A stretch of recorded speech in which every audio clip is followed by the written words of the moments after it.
kesempatan ini saya Sri Wahyuni akan menyajikan hasil penelitian saya dengan teman saya Pak Lutfi Bastian tentang persepsi siswa kelas 8 SMP Nurul Fikri Depok terhadap penggunaan strategi diferensiasi pada pembelajaran matematika. Penelitian ini dilatar belakangi dengan penyadaran bahwa setiap siswa itu berbeda dari segi latar belakangnya, karakternya, kegemarannya, lalu kemampuan dalam bidang akademik, kesiapan dalam belajar, dan juga gaya belajar, dan hal lain. Ya, karena setiap siswa itu adalah unik, sehingga pembelajaran yang hanya memberikan satu kurikulum atau kegiatan belajar belum tentu dapat memenuhi semua kegiatan atau semua kebutuhan belajar siswa. Ya, ada istilah bahwa one size doesn't fit all. Ya, seperti misalnya kalau kita sebagai guru membeli baju untuk satu kelas, tapi hanya menyediakan satu ukuran, ini bisa jadi baju tersebut ada yang pas di siswanya, ada yang kekecilan, dan juga ada yang kebesaran. Ya, sehingga tadi one size doesn't fit all. Dan inilah yang mendasari berkembangnya pembelajaran berdiferensiasi yang diinisiasi oleh Tomlinson. Ya, pada pembelajaran berdiferensiasi ini, guru memberikan berbagai variasi pembelajaran, baik dari segi konten, proses, maupun asesmen yang dapat memenuhi kebutuhan belajar siswa. Ya, di SMP IT Nurul Fikri sendiri, guru telah mencoba menggunakan strategi diferensiasi, tapi masih sangat terbatas. Biasanya yang digunakan oleh guru adalah memvariasikan media pembelajaran, ya, untuk memenuhi gaya belajar siswa yang berbeda, gaya belajar auditori, visual, maupun kinestetik. Sedangkan strategi pembelajaran diferensiasi yang lain itu masih sangat jarang terlihat penggunaannya. Ya, jadi kami ingin mencoba menggunakan strategi diferensiasi ini pada pembelajaran matematika. Kebetulan Pak Lutfi adalah guru matematika. Dan seperti kita ketahui, matematika ini merupakan pembelajaran yang sangat penting, ya, karena dia mengajarkan dasar-dasar berpikir logis dan sistematik yang sangat penting, dan analitik, ya, yang sangat penting bagi kehidupan siswa di masa sekarang maupun di masa yang akan datang. Namun demikian, seperti kita ketahui, banyak sekali siswa yang menganggap bahwa mata pelajaran ini adalah mata pelajaran yang sulit. Ya, umumnya siswa kalau ditanya, ya, mungkin tidak hanya di NF gitu, ya, itu menganggap siswa itu adalah pelajaran yang sangat sulit. Ya. Dan kemampuan siswa mereka dan kemampuan matematika mereka tidak begitu baik gitu, ya. Namun di INF sendiri, alhamdulillah sebenarnya persepsi siswa kelas 8 terhadap matematika ini cukup baik, ya, menurut saya, karena hanya sedikit siswa yang menganggap bahwa matematika itu sulit. Ya, sebagian besar menganggap bahwa tingkat kesulitan matematika itu sedang. Jadi mereka kadang bisa, kadang enggak. Gitu. Jadi sedang-sedang aja, enggak sulit-sulit banget gitu, ya.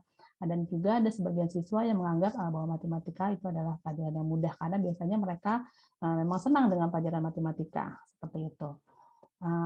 Dan ini persepsi siswa terhadap kemampuan dalam matematika. Dan ini juga menurut saya modal dasar yang cukup baik, ya, karena mereka menganggap kemampuan mereka biasa saja, tidak rendah gitu, ya. Banyaknya mayoritas siswa menganggap kemampuan mereka biasa, artinya mereka memiliki potensi yang cukup baik, tidak menganggap kemampuan mereka itu di bawah, ya. Ada sebagian siswa juga yang memiliki kemampuan yang cukup tinggi, ya, cukup tinggi dalam matematika. Namun demikian, dari hasil ulangan di topik bahasan yang pertama di semester 1 ini, ya, kami menemukan bahwa masih banyak siswa yang kalau kita buat kategori tiga kategori, baik, sedang, dan kurang, itu masih ada sebagian besar siswa yang berada di kategori kurang. Sehingga kami juga ingin mencoba gimana caranya supaya siswa ini juga bisa terbantu nanti dengan pembelajaran yang kita berikan. Jadi ada beberapa strategi diferensiasi yang ingin kami gunakan dan kami ingin mengetahui apakah bagaimana persepsi siswa terhadap penggunaan strategi diferensiasi tersebut. Jadi tujuan penelitian dari kami ini adalah yang pertama mengetahui persepsi siswa terhadap penggunaan strategi diferensiasi dalam pembelajaran matematika, khususnya pada topik relasi dan fungsi. Lalu yang kedua adalah mengetahui kendala yang dihadapi siswa dalam menggunakan strategi diferensiasi yang diterapkan. Dan yang ketiga adalah mengetahui keberhasilan belajar siswa pada topik relasi dan fungsi. Untuk mengetahui keberhasilan belajar siswa ini memang bukan menjadi tujuan utama kami karena kami menyadari mungkin dalam waktu yang singkat, ya hanya 3 kali pertemuan, kami belum dapat meningkatkan keberhasilan siswa dengan cukup baik ya, tapi tetap kami ingin melihat bagaimana apakah ada peningkatan atau tidak dibandingkan dengan topik sebelumnya seperti itu. Sejalan dengan tujuan penelitian tersebut, maka kami juga memiliki 3 pertanyaan penelitian. Yang pertama adalah bagaimana persepsi siswa kelas 8 terhadap penggunaan strategi diferensiasi dalam pembelajaran matematika pada topik relasi dan fungsi. Lalu yang kedua, apa kendala yang dihadapi siswa dalam menggunakan strategi diferensiasi yang diterapkan? Lalu yang ketiga, bagaimana keberhasilan belajar siswa pada topik relasi dan fungsi? Ya. Metode penelitian yang kami gunakan adalah pendekatannya menggunakan action research. Ya, jadi setiap minggu kami bertemu untuk melakukan plan, act, observe, reflect. Ya, untuk mata pelajaran, untuk topik relasi dan fungsi ini ada 3 waktu pertemuan, 3 kali pertemuan.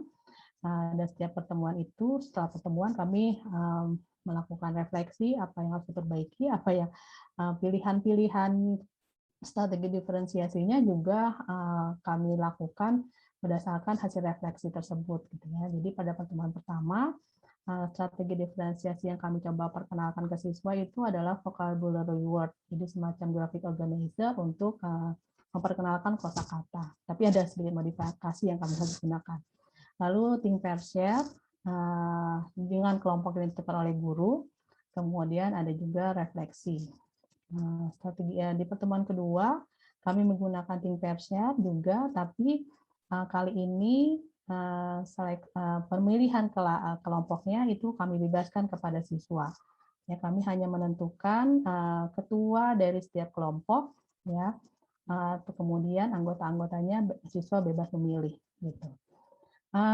Lalu yang ketiga, kemudian adalah choice board, ya, ada refleksi dan kriteria keberhasilan. Ya, kenapa kami menggunakan seperti kelompok yang dibebaskan atau choice board? Kami banyaknya di sini menggunakan strategi diferensiasi dengan memperhatikan kebebasan untuk memberikan pilihan, gitu ya, memberikan pilihan. Ya, salah satu key konsep dari diferensiasi adalah siswa dapat memilih, gitu. Jadi kita memberikan beberapa pilihan sehingga untuk penugasan juga kami memberikan pilihan set soal bagi siswa. Ada refleksinya juga, kemudian ada peta konsep atau mind map. Jadi di sini untuk peta konsep, siswa diminta untuk membuat peta konsep materi, relasi, dan fungsi. Untuk peta konsepnya kami buatkan template-nya, ya. Kenapa kami buatkan template-nya? Untuk membantu siswa yang mungkin belum tahu cara membuat peta konsep atau mind map. Tapi siswa juga boleh membuat mind map sendiri. Mereka bebas berkreasi membuat mind map-nya sendiri. Kemudian juga ada kriteria keberhasilan. Nah, dan kemudian ini adalah beberapa worksheet. Jadi kami menyediakan worksheet untuk sebagai alat bantu untuk siswa mencatatkan jawaban-jawabannya. Dan ini sangat membantu ya, karena biasanya siswa mencatat di buku catatan, tapi guru mengalami kesulitan untuk men-tracking bagaimana progres jawaban siswa, apakah siswa bisa menjawab atau tidak. Tapi dengan menggunakan worksheet ini, alhamdulillah kami dapat melihat beberapa siswa yang misalnya ketika menuliskan vocabulary word-nya mereka masih lama gitu ya, ada yang juga sebentar gitu, ada yang cepat gitu ya. Jadi itu progres setiap siswa selama pembelajaran dapat kami lihat dari worksheet yang kami gunakan. Nah, hasil penelitiannya ya, jadi sebelum pelaksanaan di pertemuan pertama, di pertemuan terakhir di materi sebelumnya itu kami menggunakan menyiapkan sebuah pretest ya, pretest untuk melihat bagaimana kesiapan belajar siswa. Jadi kami bukan melihat di sini bukan melihat kemampuan belajar, tapi melihat kesiapan belajar siswa untuk mempelajari materi relasi dan fungsi, karena salah satu aspek dari diferensiasi adalah kita melihat kesiapan belajar siswa untuk materi tersebut ya. Jadi dari sini kami ada menyediakan Pak Lutfi membuat 6 soal ya yang memang soal-soal tersebut terkait dengan pengetahuan awal yang harus dimiliki oleh siswa untuk bisa mempelajari mempelajari relasi dan fungsi. Dan dari hasil ini siswa itu masih banyak kesulitan dalam membuat diagram kartesius, maupun menentukan titik pada diagram kartesius. Jadi yang banyak salahnya ini adalah di pembuatan grafik diagram kartesius. Ya, sehingga kemudian kami ketika di pembuatan grafik diagram kartesius itu memang meluangkan cukup banyak waktu ya untuk gimana dari awal lagi siswa belajar menentukan titik X, titik Y gitu ya. Jadi berdasarkan hasil dari kesiapan belajar. Kami melakukan modifikasi seperti itu. Dan kami juga melihat bagaimana growth mindset siswa, walaupun ini masih hanya dari satu pertanyaan ya. Saya yakin saya dapat menyelesaikan soal matematika dengan baik jika saya berusaha seperti itu. Karena kami ingin melihat, oke, mungkin nanti ada sebagian siswa yang akan menerima treatment berbeda ya, sehingga kita ingin melihat mereka willing apa enggak gitu ya untuk tetap berusaha gitu. Dan alhamdulillah sebagian besar siswa memiliki positif ya ini pendapat mereka setuju dengan pendapat ini. Jadi mereka tetap mau berusaha ya.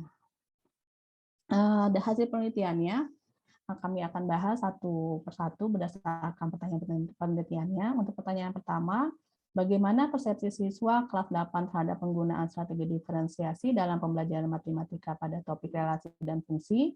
Nah, di sini ya pertanyaan pertama yang kami tanyakan adalah apakah penggunaan strategi berikut dapat membantu kamu dalam memahami materi yang dipelajari? Ya, jadi dari sekian banyak strategi diferensiasi yang kami coba gunakan, nggak banyak banget ya, hanya beberapa. Itu alhamdulillah sebagian besar ya menjawab cukup membantu mereka dalam memahami materi relasi dan fungsi. Di sini yang sangat membantu itu adalah di pilihan soal A dan B. Ya, yang cukup tinggi juga adalah pembuatan peta konsep dan choice board ya. Ini yang nilainya cukup baik. Namun demikian memang ada beberapa ya siswa yang menjawab tidak ya, tidak dan tidak selalu ini yang warna merah ya, gitu. Tapi ini rata-rata adalah cukup membantu dan sangat membantu.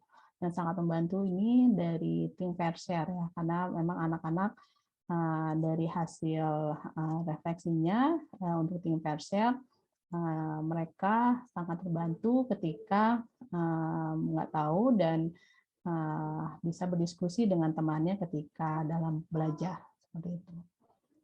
Kemudian yang kedua, kami juga ingin menanyakan kesukaan siswa terhadap strategi yang digunakan. Ya, rata-rata siswa menjawab biasa saja ya. Untuk vocabulary word dan tim Pershare itu rata-rata biasa saja. Jadi ya netral gitu ya. Yang banyak yang agak disukai oleh siswa itu adalah choice board ya, pilihan soal A, B, lalu refleksi dan kriteria belajar. Itu. Refleksi ini walaupun ada siswa yang mengalami kesulitan, tapi dari hasil kuesionernya banyak siswa yang merasa terbantu. Jadi mereka bisa mengetahui bagian mana dari materi relasi dan fungsi yang mereka sudah pahami dan bagian mana yang mereka belum pahami, seperti itu. Ya. Kemudian dari kendala, ya untuk yang kedua itu ada apa kendalanya? Yang pertama itu memang kendala sinyal, ya karena penelitian ini dilakukan full online, ya. Siswa full PJJ waktu itu, lalu jadi ada sering nge-lag, ya, jadi ada beberapa siswa yang nge-lag. Kemudian membutuhkan waktu lama karena ketika pembelajaran berlangsung ya siswa sepertinya belum terbiasa menggunakan Google Slide, ya Google Slide, sehingga mereka agak kesulitan untuk mengisi worksheet yang kita gunakan. Kemudian susah disubmit, ini juga masih kami akan coba tanyakan lagi kenapa susah disubmit, tapi ini adalah jawaban yang muncul di kuesioner, ya jawaban ketika kami tanya kendala itu adalah susah disubmit.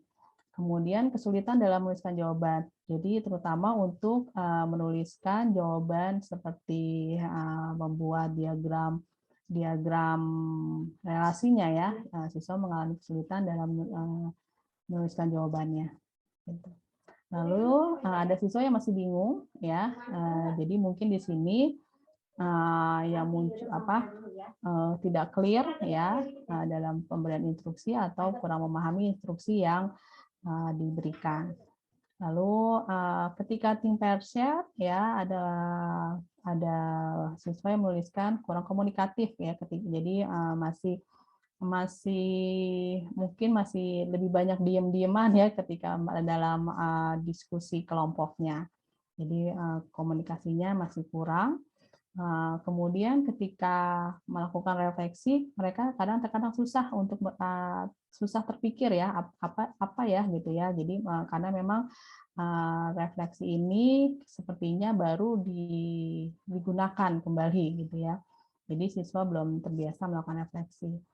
Kemudian ada juga siswa yang menyatakan dia malas menggunakannya, seperti itu.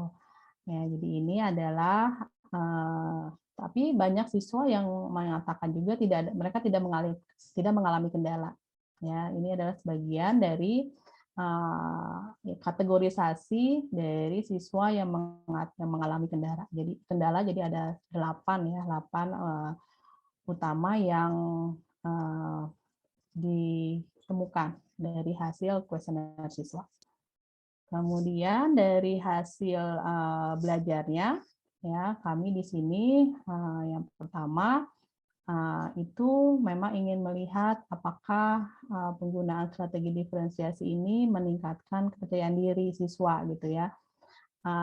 Karena apa? Karena kepercayaan diri itu merupakan salah satu motivasi, ya, bagian dari motivasi. Jadi kalau siswanya percaya diri, paling tidak dia akan termotivasi untuk terus belajar, gitu. Dan kami memberikan pilihan itu supaya memang siswa yang mungkin masih struggle bisa memilih soal-soal yang memang bisa dia kerjakan, dan itu bisa menumbuhkan tingkat kepercayaan diri, gitu. Dan alhamdulillah di sini sebagian besar, ya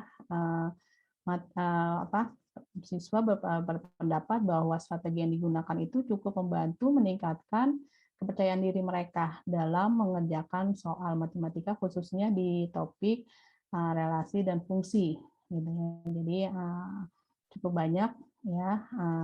Tetap ada yang tidak di sini, beberapa, ya ada tidak, kecuali di pilihan soal AB dan kriteria keberhasilan itu semuanya rata-rata cukup membantu, ya cukup membantu. Dan yang sangat membantu memang di choice board dan juga di pilihan soal AB, gitu. Ya. Dan peta konsep di sini yang paling membantu ya. Di sini yang banyak itu adalah peta konsep yang membantu. Tapi overall ini kami senang dengan ini ya. Jadi harapannya memang siswa itu meningkat kepercayaan dirinya.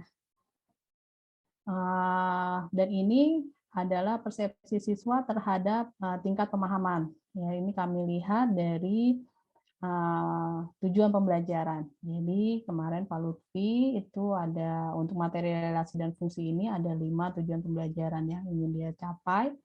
Yaitu yang pertama adalah perbedaan relasi fungsi, perbedaan relasi, fungsi, dan korespondensi satu-satu. Dan alhamdulillah sebagian besar siswa ini cukup paham ya, paham dan bahkan ada yang sampai dapat paham dan dapat menjelaskan ya, dapat menjelaskan walaupun kami temukan juga di sini masih ada yang tidak paham sekitar 1 atau 2 orang, lalu ada yang juga masih kurang paham di sekitar kurang dari 15 orang ya. Untuk menyatakan fungsi ini juga hampir sama ya trennya, yang kurang paham juga masih ada. Dan ini memang nanti kalau kita lihat di hasil belajarnya hampir sama gitu ya. Dan ini adalah banyaknya fungsi dan korespondensi satu-satu. Ya, ini ada yang kurang paham, ya masih ada yang kurang paham di sini. Kemudian untuk menentukan nilai fungsi juga masih ada yang tidak paham dan kurang paham. Tapi sebagian besar sudah paham dan dapat menjelaskan. Ini yang terakhir membuat grafik ya, alhamdulillah sebagian besar sudah cukup paham cara membuat grafik fungsi gitu ya. Namun ini tetap ada yang di daerah tidak paham dan kurang paham. Dan ini yang menjadi catatan kami ya, di catatan kami untuk dan jika dikombinasikan dengan ini hasil sebaran siswa ini dari hasil nilai ulangan untuk materi relasi dan fungsi ya. Jadi sebarannya seperti ini, kami bagi atas 3 kategori. Yang baik itu berarti sudah di atas KKM, yang sedang itu di bawah KKM tapi masih di atas 60, yang kurang itu yang di bawah 60. Jadi masih ada siswa yang nilainya di bawah 60. Dan ini kalau kita lihat ya, kelas 8A dan 8B ini adalah kelas putra, sedangkan 8C dan 8D ini adalah kelas putri. Jadi di kelas putra memang mayoritas siswa masih berada di sedang dan juga kurang untuk di 8A. Di 8B sedang dan kurang ini hampir sama nilainya, jumlahnya. Namun di kelas putri yang nilainya sudah baik itu lebih tinggi ya dibandingkan yang sedang dan kurang. Secara keseluruhan, secara total siswa yang mendapat nilai baik itu sudah di atas 50 ya, sedangkan yang masih sedang itu masih 40 dan yang ini adalah masih kurang ya. Jadi yang masih kurang juga masih cukup banyak ya. Ini dari siswa putra dan siswa putri, dari siswa putra, terutama dari siswa putra, dari siswa di kelas putra seperti itu. Jadi ini nantinya yang akan menjadikan rekomendasi ya, salah satu rekomendasi dari hasil diskusi kami. Jadi yang pertama, secara umum siswa memiliki persepsi yang cukup positif terhadap penggunaan strategi diferensiasi. Lalu yang kedua adalah kendala yang dihadapi siswa umumnya adalah teknis ya, sehingga nanti perlu diinformasikan cara menggunakan tools-nya ya, atau cara mengisi tools-nya atau strategi yang digunakan dengan lebih komprehensif, dan kita pastikan dulu bahwa siswa dapat menggunakan tools tersebut gitu ya, sehingga kendala-kendala teknis kecuali internet gitu ya bisa dapat teratasi. Yang ketiga adalah penggunaan strategi diferensiasi dan alhamdulillah dapat menumbuhkan kepercayaan diri siswa dalam mengerjakan soal matematika. Dan pada aspek kognitif kami melihat bahwa masih banyak siswa yang perlu mendapatkan bantuan belajar ya. Dan ada beberapa siswa yang kami lihat sepertinya memang perlu support ya, support lebih karena nilainya masih jauh dari harapan, sehingga kami rekomendasikan nanti untuk dapat menerapkan peer instruction atau paling tidak station rotation seperti itu, sehingga siswa yang tadi masih sangat di bawah itu bisa lebih terbantu seperti itu. Itu saja yang dapat saya berikan, saya sampaikan pada kesempatan hari ini. Terima kasih atas perhatiannya. Assalamualaikum warahmatullahi wabarakatuh.